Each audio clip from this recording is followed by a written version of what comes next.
ପ୍ରଥମ ପ୍ରଶ୍ନ, ମାତା ସୀତାଙ୍କୁ ବାହାଘର ସମୟରେ କେତେ ବର୍ଷ ହୋଇଥିଲା?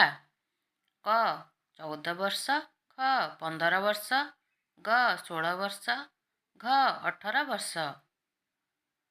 5, 4, 3, 2, 1. ଉତ୍ତର 16 ବର୍ଷ।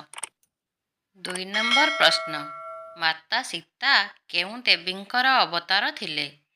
ଅପସନ୍ କ ଦେବୀ କାଳୀ, ଖ ଦେବୀ ଲକ୍ଷ୍ମୀ, ଗ ଦେବୀ ସରସ୍ୱତୀ, ଘ ଦେବୀ ପାର୍ବତୀ। 5, 4, 3, 2, 1. ଉତ୍ତର ଦେବୀ ଲକ୍ଷ୍ମୀ। 3 ନମ୍ବର ପ୍ରଶ୍ନ, ମାତା ସୀତାଙ୍କର ମାତାଙ୍କର ନାମ କ'ଣ ଥିଲା?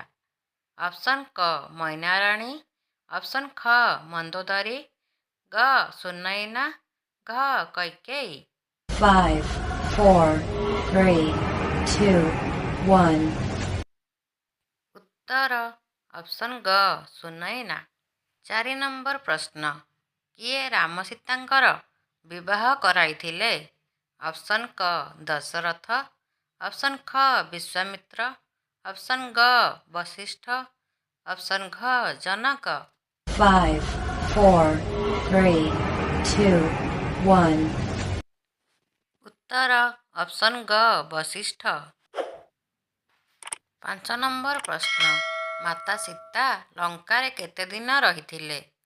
ଅପସନ୍ କ 300 ଦିନ, ଅପସନ୍ ଖ 400 ଦିନ, ଅପସନ୍ ଗ 335 ଦିନ, ଅପସନ୍ ଘ 435 ଦିନ। 5, 4, 3, 2, 1. ଉତ୍ତର ଅପସନ୍ ଘ 435 ଦିନ।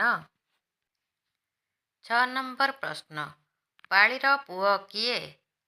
ଅପସନ୍ କ ଜାମବନ୍ତ, ଅପସନ୍ ଖ ଅଙ୍ଗଦ, ଅପସନ୍ ଗ ନଳ, ଅପସନ୍ ଘ ନୀଳ। 5, 4, 3, 2, 1. ଉତ୍ତର ଅପସନ୍ ଖ ଅଙ୍ଗଦ। 7 ନମ୍ବର ପ୍ରଶ୍ନ, ରାବଣର ସବୁଠାରୁ ବଡ଼ ଦୁର୍ବଳତା କ'ଣ ଥିଲା? ଅପସନ୍ କ ଅହଙ୍କାର, ଅପସନ୍ ଖ ହିଂସା, ଅପସନ୍ ଗ କ୍ରୋଧ, ଅପସନ୍ ଘ ଧର୍ମ। 5, 4, 3, 2, 1. ଉତ୍ତର ଅପସନ୍ କ ଅହଙ୍କାର। 8 ନମ୍ବର ପ୍ରଶ୍ନ, ଭଗବାନ ଶ୍ରୀରାମଙ୍କୁ ବ୍ରହ୍ମାସ୍ତ୍ରର ଜ୍ଞାନ କିଏ ଦେଇଥିଲେ? ଅପସନ୍ କ ପରଶୁରାମ, ଅପସନ୍ ଖ ବଶିଷ୍ଠ, ଅପସନ୍ ଗ ଅଗସ୍ତ୍ୟ, ଅପସନ୍ ଘ ବିଶ୍ୱାମିତ୍ର। 5, 4, 3, 2, 1. ଉତ୍ତର ଅପସନ୍ ଘ ବିଶ୍ୱାମିତ୍ର। 9 ନମ୍ବର ପ୍ରଶ୍ନ, ଲଙ୍କାପତି ରାବଣ କେତୋଟି ବେଦର ଜ୍ଞାନୀ ଥିଲେ?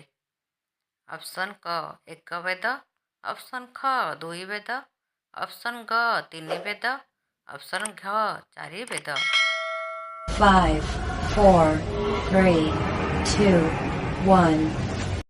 ଉତ୍ତର ଅପସନ୍ ଘ 4 ବେଦ। 10 ନମ୍ବର ପ୍ରଶ୍ନ, ଅଯୋଧ୍ୟାର ପ୍ରଥମ ରାଜା କିଏ ଥିଲେ? ଅପସନ୍ କ ଅଜ, ଅପସନ୍ ଖ ଦଶରଥ, ଅପସନ୍ ଗ ଇକ୍ଷ୍ୱାକୁ, ଅପସନ୍ ଘ ରାମଚନ୍ଦ୍ର। 5, 4, 3, 2, 1. ଉତ୍ତର ଅପସନ୍ ଗ ଇକ୍ଷ୍ୱାକୁ।